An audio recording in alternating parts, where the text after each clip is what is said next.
उतना ही दुरुपयोग हो गया। कभी पढ़ा है आपने, कभी सुना है आपने? तो ऐसा चाहे तो संविधान कैसा बचाएगा?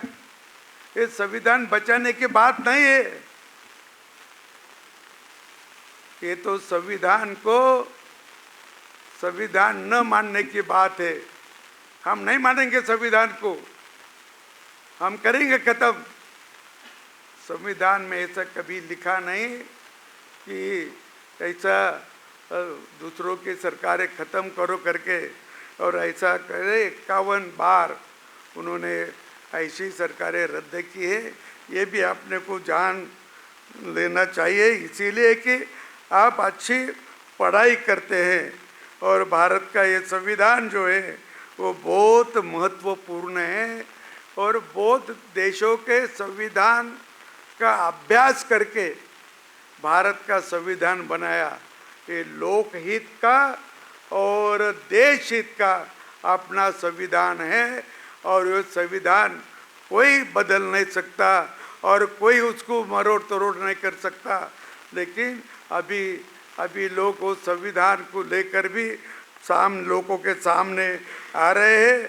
तो ऐसे इसमें लोकतंत्र बचाना है, तो लोकतंत्र इसीलिए बचाता है कि उसके देश की जो प्रजा होती है वो प्रजा अच्छी शिक्षावत हो, अच्छी प्रामाणिक हो, अच्छी निष्पक्ष हो और नैतिकता के मूल्य उनके पास हो, तो अपना लोकतंत्र भी साबित होगा और अपना संविधान भी जैसे कि वैसा रहेगा। इसलिए अपनी सभी लोगों की, बच्चों की हो, स्कूल के लोगों से शुरुआत होना चाहिए कि आपकी बौद्धिक क्षमता बढ़ाए, आपकी शारीरिक क्षमता बढ़ाए, और आपकी बौद्धिक क्षमता बढ़ाने का जो शिक्षा है वो आपने ग्रहण करना है। अपनी बौद्धिक क्षमता बहुत कम हो गई, पूर्व के लोगों के मायने बहुत कम हो गई, लेकिन उसको बढ़ाना है तो अभ्यास करना होगा और कॉलेज में भी अच्छा पढ़ाई करनी होगी।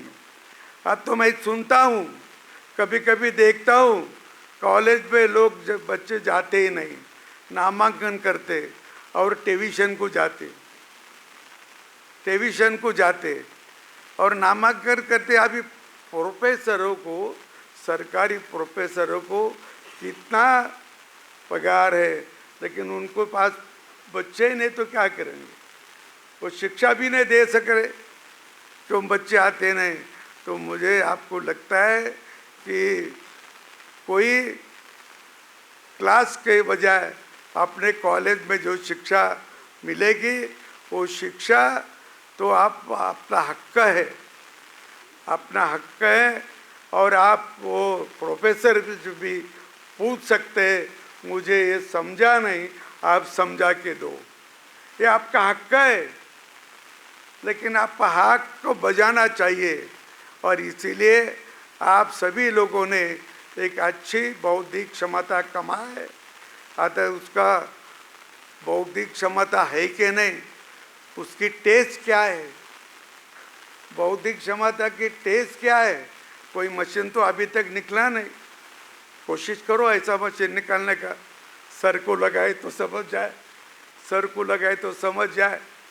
हाँ, लेकिन एक टेस्ट अभी चल रही, वो परीक्षा तो है ना, लेकिन परीक्षा किसी न पूछे, किसी से सहकार्य न लेके, कोई कागज हाथ में न रखकर, मैं कॉपी नहीं बोलता, कागज बोलता हूँ छोटा सा, उसके सिवाय अपने दिमाग में जो है वो आप परीक्षा में आना चाहिए।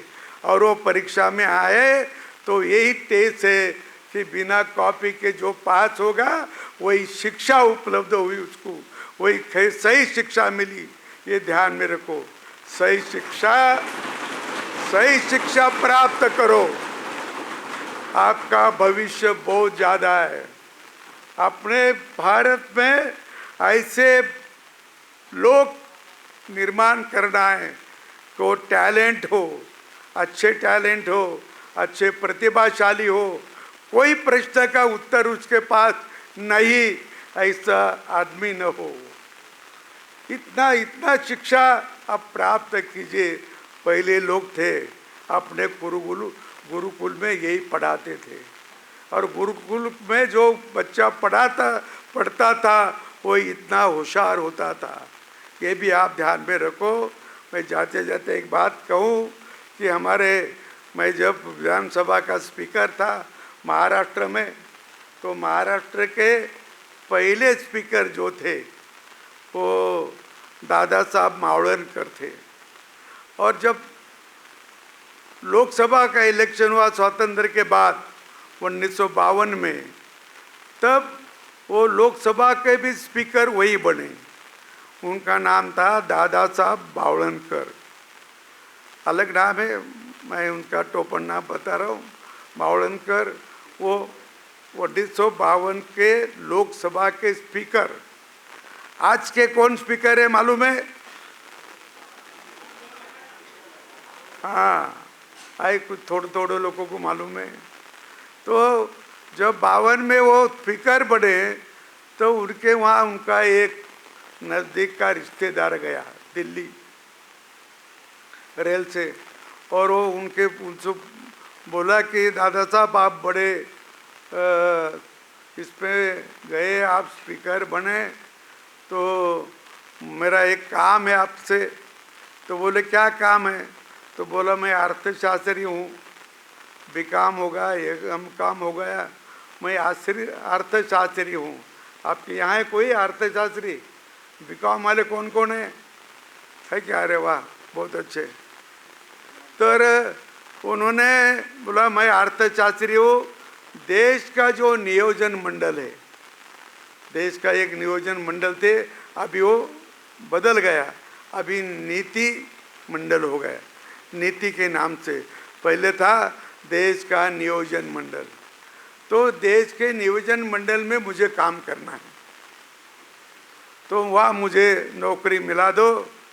तो दादा साहब तो 1-2 दिन रहे वैसे, तो नज़दीक का रिश्तेदार था। दादा साहब के साथ उन्होंने एक टेबल में भोजन किया, एक बार नहीं 2 बार किया। और फिर 2-3 दिन के बाद वो बोला दादा साहब मेरे काम का क्या हो गया?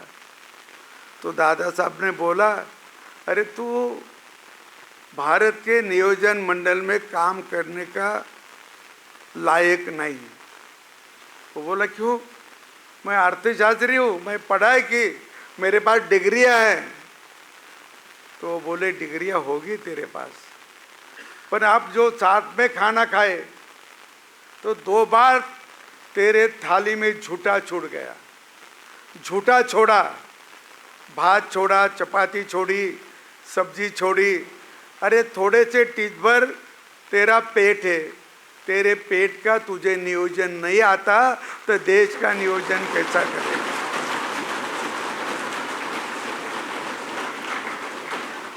तो पेट को कितना लगता है उतना थाली में लो ना। और अभी ये भी चल रहा है, बहुत जोर से एक अभियान चल रहा है, अन्न बचाओ। अन्न बचाओ, जो खाने का अन्न है पका के वो बचाओ, ये इसका मतलब है। आप सभी यहाँ आए और बहुत बहुत मैं आपसे बहुत अपेक्षा भी करता हूँ आज बहुत बड़े होशियार हो जाए, देश के काम आ जाए। आपकी सभी शक्ति, बुद्धि और आपका जो बौद्धिक क्षमता है वो भी अपने समाज के और देश के हित में काम में आ जाए, इतना ही आपसे अपेक्षा करता हूँ और रुकता हूँ। धन्यवाद। जय राजस्थान, जय भारत।